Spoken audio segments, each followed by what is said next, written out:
चैत्र नवरात्रे में, शरदीय नवरात्रे में, आषाढ़ी नवरात्रे में, आदिक पौष नवरात्रे में हम जगत जननी जगदम्बा की जब स्थापना करते हैं तो हम कलश की स्थापना क्यों करते हैं? आज शिव महापुराण में शुरुआत में अपन शिव और पार्वती की यही संवाद को लेकर चल। आखिर कलश में ऐसा क्या है? कलश के अंदर आखिर ऐसा क्या विराजमान है कि 33 कोटि देवता उस कलश के अंदर आकर बैठ जाते हैं? महाराज, आप कोई यज्ञ करने जा रहे हो, आप कोई पोथी पुराण करने जा रहे हो, आप कोई अच्छा कार्य करने जा रहे हो, तो ब्राह्मण देवता कह देते कलश की स्थापना होगी, कलश की शोभा यात्रा निकलेगी, कलश यात्रा निकलेगी, कलश विराजमान होगा। और आज हर की पौड़ी पर, प्रयागराज में या उज्जैनी में, नासिक में जो बड़े बड़े कुंभ के मेले होते, कुंभ का मतलब भी तो कलश से होता, उसकी महत्वता क्यों है? उस कुंभ की, उस घड़े की महत्वता कहां से प्रकट हो गई? शिव महापुराण की कथा कहती है महाराज, भगवान औघड़दानी शंकर स्वयं आद्य शक्ति जगदम्बा से कहते हैं कि जगदम्बा तू क्या चाहती है बोल। तो जगत जननी जगदम्बा कहती है कि जहां मैं हूं वहां शंकर है। यह आपने कह दिया, पर जहां शंकर है वहां पार्वती का होना जरूरी है। उसके लिए सिद्ध करने के लिए एक स्थान ऐसा बनाया जाए जहां पर शंकर विराजमान है और शंकर के साथ पार्वती विराजमान है। तो शिव जी ने कहा, पार्वती उसके लिए मैं तुझे एक सुंदर कलश का निर्माण कर देता हूं। दुनिया का रचनाकार, दुनिया की रचना करने वाले महाराज, संपूर्ण ब्रह्मांड की रचना करने वाले, जिनको भगवान शिव ने स्वयं ब्रह्मदेव से कहा है कि ब्रह्मा जी तुम सृष्टि खंड को आगे बढ़ाइए, सृष्टि की रचना करिए। और आज ही के दिन, यही चैत्रीय प्रतिपदा के दिन, यही इसको कहते हैं नया संवत्सर, नया वर्ष। हिंदू धर्म में क्यों कहा जाता है? आज ही के दिन ब्रह्मा जी ने महाराज सृष्टि की रचना करना प्रारंभ करा था। आज ही के दिन भगवान शिव और ब्रह्मा का संवाद हुआ था। सीधे भगवान शंकर ब्रह्मदेव के पास जाकर बोले थे, हे ब्रह्मदेव आप सृष्टि की रचना करिए। तो ब्रह्मा जी ने पूछा था, सारे नक्षत्र आपने बनाए, सारे दिन आपने बनाए, सारी घड़ियां आपने बनाई, सारा पल आपने बनाया, मनुष्य की श्वास गिनती, काउंटिंग, अर्थात मनुष्य के शरीर की रोमावली, ये सब आपने निश्चित करी है। नवरात्रि का मतलब क्या होता है?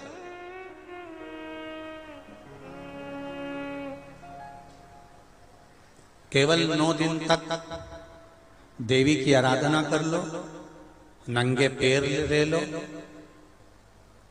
थोड़ा सा साबूदाना का फरियाल कर लो, मोरधन, चिप्स, पापड़ ये खा लो, या किसी देवी जी के मंदिर में जाकर नंगे पैर झंडा उठा के, ध्वजा उठा के, चुंदड़ी पकड़ के माता जी के मंदिर तक चले जाओ।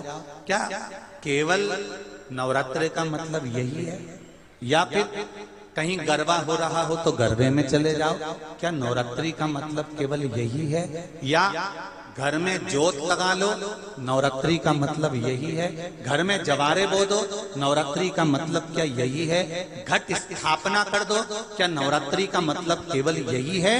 अगर नवरात्रि का मतलब जानना है तो आपके मन में एक विचार आना चाहिए कि ये नवरात्रि केवल घट स्थापना के लिए नहीं होती है, ये नवरात्रि हमारे भीतर एक नारी के सम्मान के लिए प्रकट होती है कि नारी का सम्मान कैसे होना चाहिए। मेरी जीजियों, मेरे जीजाओं, मेरी बेटियों, बेटाओं, मेरी माताओं, मेरे भाई, मेरी बहनों, एक बात बहुत सावधानी से सुनना। नवरात्रे आते हैं, नवरात्रे आते हैं, नवरात्रे में आप माता रानी के व्रत कर लेते हो, जोत जला लेते हो, माता रानी का व्रत करते, उपवास करते, जागरण करते, जोत जलाते, पूजन करते, निवेदन करते।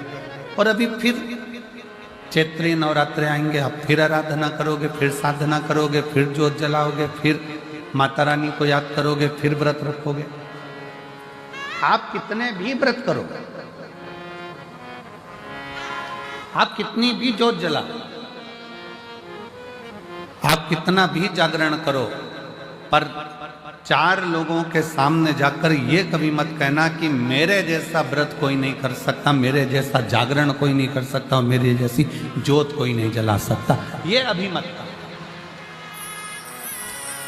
आपके मुख से तो शब्द निकलना चाहिए, आपके मुख से तो वाणी निकलना चाहिए कि वो माँ अम्बा, जगदम्बा, दुर्गा भवानी, माँ वैष्णव रानी, माँ जगत जननी, माँ नैना, माँ मनसा, माँ कांगड़ा, माँ चिंतपूर्णी, माँ ज्वाला, उसकी जैसी इच्छा होती है वैसा व्रत करा लेती है, और उसकी जैसी इच्छा होती है वैसा जागरण करा लेती है, और उसकी जैसी इच्छा होती है वैसी ज्योत जला लेती है।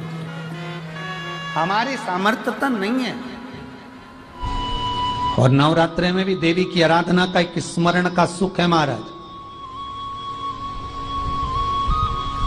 ज्योत का विधान है, नवरात्रि में देवी की ज्योत लगती है, अखंड ज्योति लगती है, जवारे बुआए जाते हैं, कलश लगता है। ज्योत का भी विधान है। जिसके यहाँ दिया अखंड जलाया जाता है, अगर वो दिए की लो, दिए की बाती अगर दक्षिण दिशा की होती है तो उसके घर में साल भर में एक घात जरूर होती है।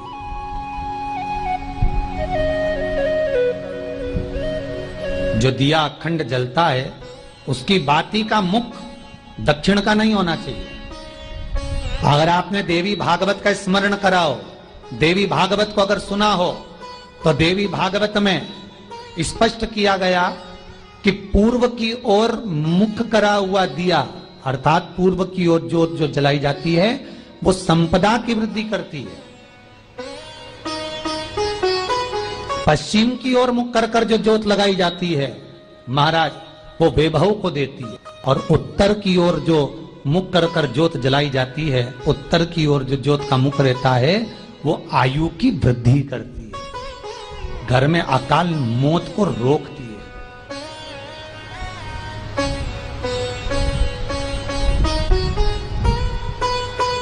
नवरात्रि का जो भाव तत्व है उसको भी अच्छे से समझ लेना। दक्षिण की ओर ज्योत ना लगाएं। अगर आपको लगाना है पूरब की लगाएं, पश्चिम की लगाएं या उत्तर की लगाएं। और जितने दिन महारानी जगदम्बा जगतधात्री दुर्गा भवानी, अब की बार माताजी घोड़े पर आई है। हर बार देवी बदल बदल के आती है, इस बार जो नवरात्रे आए वो घोड़े के आए। तो घोड़े पर जो देवी जी आती है वो समृद्धि को देने वाली आती है, लक्ष्मी की वृद्धि करने वाली आती है। जैसी घोड़े की रफ्तार होती है उस रफ्तार से लक्ष्मी घर में आती है। तो ये चिंता मत करना, मेरी मां जगत जननी दुर्गा भवानी अब की बार घोड़े पर आई है। साल भर में इतना धन दे देगी कि आपने पीछे के 4 साल में नहीं कमाया होगा, इतनी मेरी मां भंडार भर देगी। ये घोड़े पर आई है, कोई साधारण नहीं हो सकता। देवी भागवत में स्पष्ट किया गया, जब जगदम्बा मगर पर आती है उसका भाव अलग है, और जगदम्बा जब हाथी पर आती है उसका भाव अलग है, और जगदम्बा जब घोड़े पर आती है तो जगत को समृद्धिवान बना देती है, वैभव में कमी नहीं आती। अभी भले दुनिया के लोग अभी रोते हैं कि पैसा नहीं आ रहा, और चिंता ना करना, मेरी मां अगर घोड़े पर आई है तो उसका सुख आपको जरूर मिलेगा। एक जरा सी मिट्टी की दुकान भी अगर आप खोल कर बैठेंगे तो चांदी और सोना के बराबर कमाएंगे, इतना धन देगी वो माता। साधारण नहीं है मेरी माता। तात्विक सुख का आनंद देने वाली, लाभ तत्व प्रदान करने वाली। और नवरात्र में अगर आपकी कोई कामना है, आपकी अगर इच्छा है, आपका मन है, तो जगत जननी की आराधना करो। पति और पत्नी में अगर क्लेश है तो जगदम्बा के मंदिर में मक्खन चढ़ाओ, प्रेम बढ़ जाएगा। आपको लगता है कि पति कोई अन्य स्त्री से लगा हुआ है या परिवार टूट रहा है, तलाक तक पहुंच गया है, तो माता के मंदिर में आप ध्वजा लगवाइए, उस ध्वजा पर मक्खन लगाकर लगवाइए, आपको लाभ मिलेगा। महाराज, यदि आपको लगता है कि बच्चे बहुत ज्यादा अपशब्द बोल रहे हैं, मुंह चला रहे हैं और प्रेम नहीं रख रहे, तो माता के मंदिर में लाल पुष्प, लाल चंदन और लाल चूड़ी मां को समर्पित करिए, प्रेम बढ़ेगा। बच्चा कभी आप जी से कम नहीं बोलेगा, प्रेम की भाषा निकलेगी मुंह से। मां जगत जननी की आराधना, जगदम्बा की उपासना। नवरात्रे में 9 दिन में से कोई एक दिन ऐसा ले लो जिस दिन कन्याओं का भोजन कराओ, साथ में उनको लाल चुनरी ओढ़ाओ या कोई लाल वस्त्र, लाल पूजन की सामग्री उनको दो, सुख मिलेगा, आनंद है। कोई अगर नवरात्रि का व्रत एक लौंग पर कर रहा है तो उसको करने दो। कोई नवरात्रि का व्रत अगर एक गिलास दूध पर कर रहा है तो उसको करने दो। अगर नवरात्रि का व्रत एक जरासी सुपारी पर कर रहा है तो करने दो। कोई नवरात्रि का व्रत कैसे कर रहा है उसको करने दो, उसकी मर्जी। तुम्हारे घर में जैसा व्रत होता है, तुम्हारे घर में जैसा नियम होता है, तुम वैसा करो। किसी को देखा देखी कर उसने 16 सोमवार का व्रत करा, उसने संकट सोमवार का व्रत करा, उसने चतुर्थी का व्रत करा तो मैं भी ऐसा करूंगी, उसने ऐसा करा तो मैं भी ऐसा करूंगी। नहीं नहीं नहीं नहीं, देखा देखी नहीं।